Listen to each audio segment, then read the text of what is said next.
You're watching News 12 live at 5. Continues.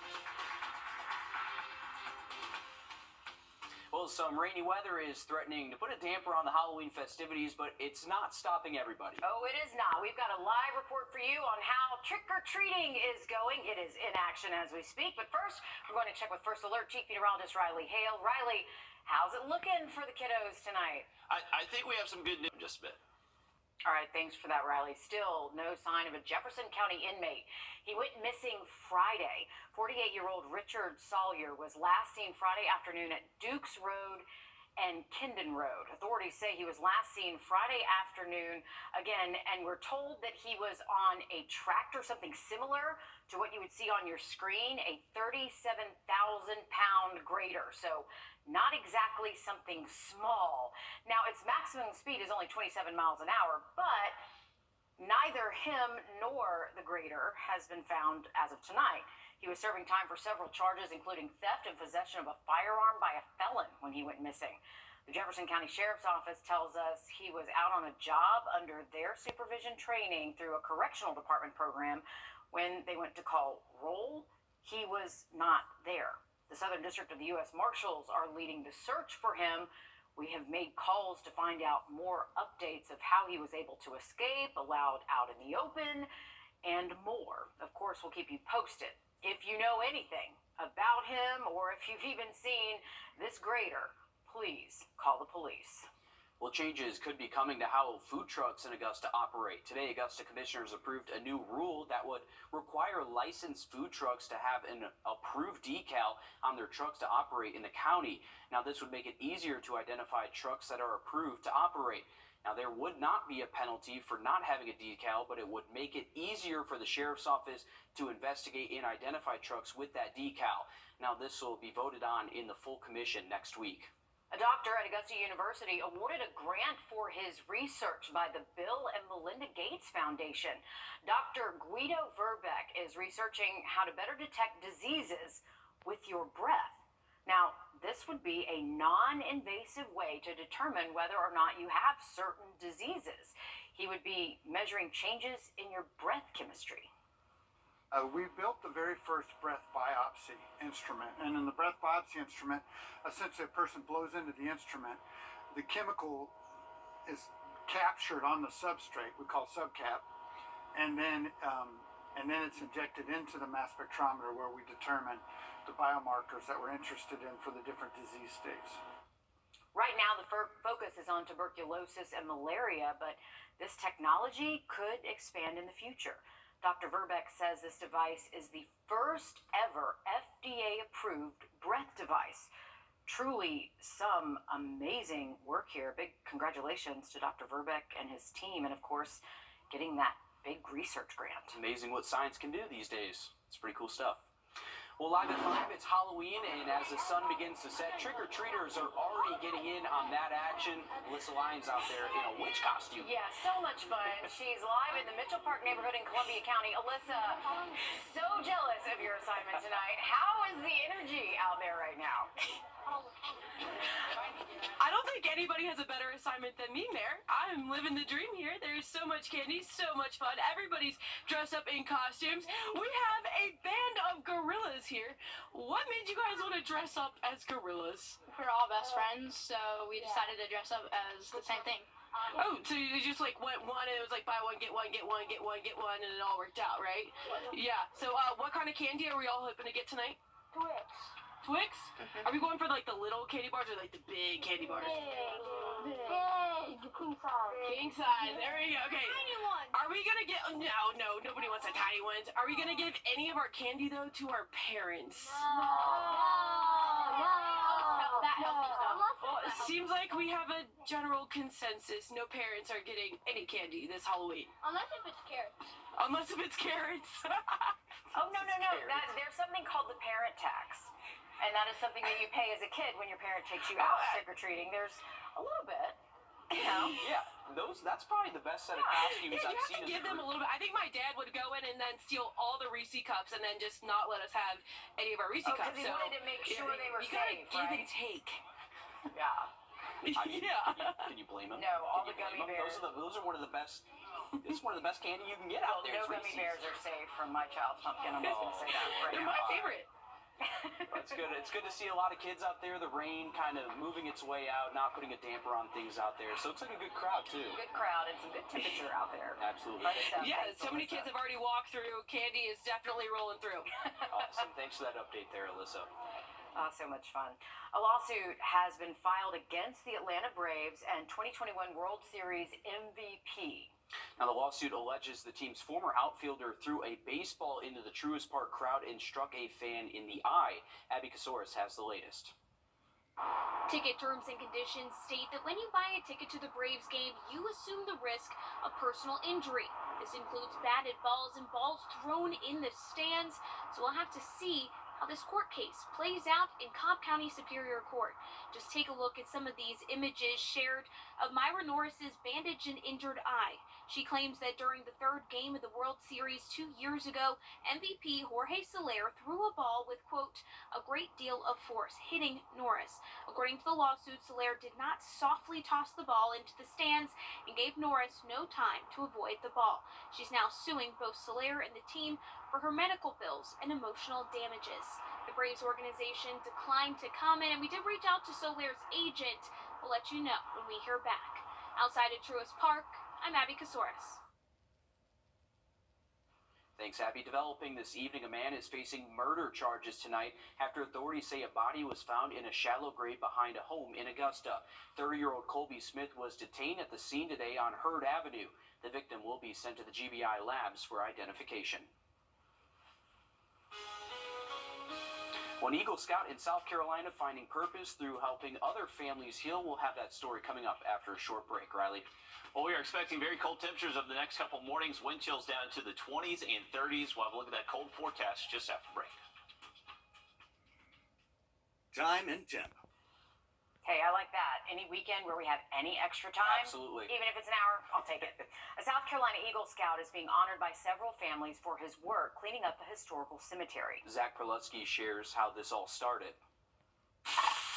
There's always a way to accomplish everything.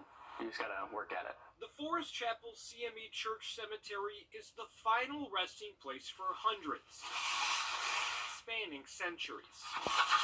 But it didn't always look this way. 2 years ago, this was covered with vine, kudzu, all over it. Jacqueline Cox Smith has several family members buried here, This is Manny Cannon, my great-grandmother. which is down the road from where 16-year-old Eagle Scout Peter Sam Kobus lives. My goal since the beginning of joining Boy Scouts was always to go bigger and beyond. Kobus and his family would pass the cemetery often and knew something needed to be done. Over the course of 7 months, more than 200 hours were spent restoring the land. We were looking at him saying thank you because we had lost this because of age. Headstones of her loved ones brought back that Cox Smith thought were lost to time. I've got my heritage back. My heritage lies in the people who are here. I'm very grateful that I was able to have the opportunity to help them, be able to see the gravestones of their relatives again. Even though the project was completed over a year ago, the work continues. Peter and his family come to the cemetery to maintain it about once a month, something he says he feels is his personal responsibility. It's something I go by every day. I can't just forget it. And neither will church members. Peter Sam is our hope. And Peter was honored with the National Association of Secretary of State's John Lewis Leadership Award for leading this project. Millions of people still have one of these plain old phones for the home. And it's a great idea. I'm Jamie Tucker. Coming up, how to get your own home phone without paying the phone company. First alert radar. Can you imagine doing all of this without a twin brother? No way. We're better together. What if we could be even better? That's why we've partnered with America's #1 independent furniture retailer, Rooms to Go, where you'll find our all-new furniture collection. Introducing Drew and Jonathan for Rooms to Go. Come in and check it out because we're designing something great together. Yeah, you mean you meet together with rooms to go. Together, that's what it said. You could see a lot of light here. Cars are out there actually hydroplaning. I think it's a dangerous Hannah. situation. Mama? She's on her way, bud.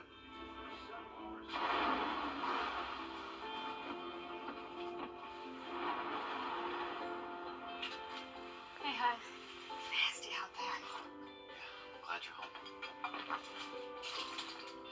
Stay safe. I will. Tell them to save me some. When others head in, we head out. Dominion Energy. Water in your bag. Well, more than 40 million households still have a landline, and half of people over 65 years old rely on home phones to communicate. But when many of us cut the cable cord, we lost the ability to have a home phone. Our consumer tech reporter Jamie Tucker shows us how to replace a landline phone with something very similar. What the Tech, sponsored by Augusta Preparatory Day School. Even the FCC refers to these as plain old phones. It's true, most people have gotten rid of theirs, but it's a good idea to have a home phone. And if you don't want to pay the phone company, there are a couple of solutions. Cell2 Jack is a device that gives life to any plain old phone by connecting it to a smartphone. You connect the cable from the old phone, plug it into power, and then pressing the hashtag, or what we used to call the pound sign, twice, it will connect to a smartphone over Bluetooth. Now, when someone calls the number for the smartphone, the old phone rings with the same bells or beeps. You can also make phone calls through the old phone. You can also use an old smartphone no one's using as a home phone. Just plug it into a power source and keep it where everyone knows where it is. If you'd like a dedicated home phone number, you can get one through your carrier, but that's going to cost money for adding another line. An option is getting a brand new phone number through Google Voice. You can get a free number from any area code, forward calls to another number, or just let it ring your new home phone. You can use Google Voice on most iPhones and Android devices, provided they can download the Google Voice app and they can connect to your home Wi-Fi network. And if you combine that free Google Voice number with a Cell2 Jack device and a plain old telephone, you have a nostalgic home phone for everyone in the house that works. That's What the Tech. I'm Jamie Tucker. In the last 3 months, AT&T reported it lost nearly 500,000 landline customers. Over the next 2 years, the company will shut down more than half of its old copper phone networks. Between football, softball, and band, our local schools have really been piling up the accolades over the past couple of weeks. News 12 sports director Dan Booth joins us now to help us set the stage for a massive matchup on the volleyball court tonight in South Aiken. Meredith and Will, in just a little while, the South Aiken girls volleyball team will face off with Catawba Ridge in the Class 4A Upper State Championship. The T-Breads will be looking for their 43rd win of the season, none more important than this one tonight. This is the second year in a row South Aiken has made it to the Upper State Championship, otherwise known as the state semifinals, and they have the opportunity to make up for last year's loss to Aiken in this same game. The winner of tonight's match will advance to the Class 4A State Championship this weekend, and I'll have a full breakdown of tonight's action at 11. This Friday marks the final week of the regular season for Georgia high school football, and that means it's also the first round of the playoffs for our South Carolina teams. Let's start in Class 4A. After completing the regular season with a perfect 10-0 record, the undefeated Midland Valley Mustangs will take on Easley in the Valley on Friday. The Jackets will be in North Augusta for a battle with Greenwood, and the T-Breads will be at Greenville. In Class 2A, Strom-Thurmond, Silver Bluff, Batesburg, Leesville, and Barnwell are all starting their postseason runs at home. Saluda is our 5th playoff team in Class 2A, and they'll be hitting the road to face Newberry. We also have 5 teams still standing in Class 1A. Blackville Hilda will host McCormick in the first round. Denmark Olar and Wagner Sally are both at home, while Ridge Spring Minetta and Allendale Fairfax will be playing on the road. All right, thanks for that, Dan. We are looking at very cold temps over the next few days, and look at that forecast just after the break. I'm here with Russell Beckham, and he's one of the Babies at Wellstar Health System hospitals will not miss out on Halloween this year. This is the cutest. Babies in their NICU dressed as bats and avocado, a cow, and cookies and milk. And look at the ladybug. Oh my my goodness. Well-starred nurses design these costumes. The health system says the tradition brings a little joy to their NICU families during, of course, a challenging time there, but some great costumes for this year. Stop. That is so cute. All of these are so cute. Oh, It yeah, is that'll they make you design smile. these, right, too? Minnie Mouse I mean, right those there. Those are these great. are teeny tiny. Look at them. Little gal. Oh, that's funny. I love this The milk so and cookies. much. The milk and cookies. The baby is a good one. Kato. That love that. That's funny.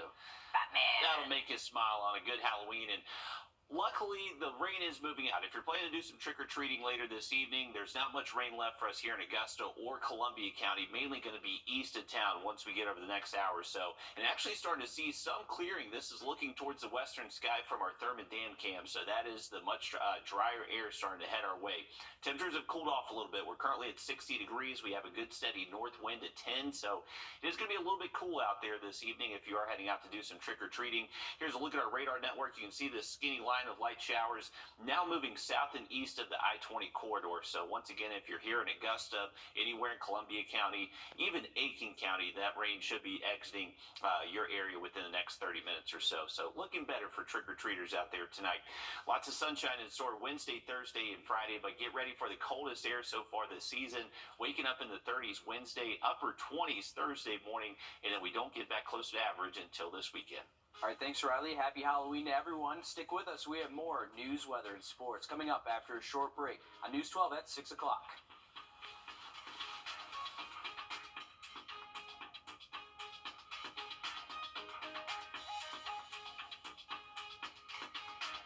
Introducing the first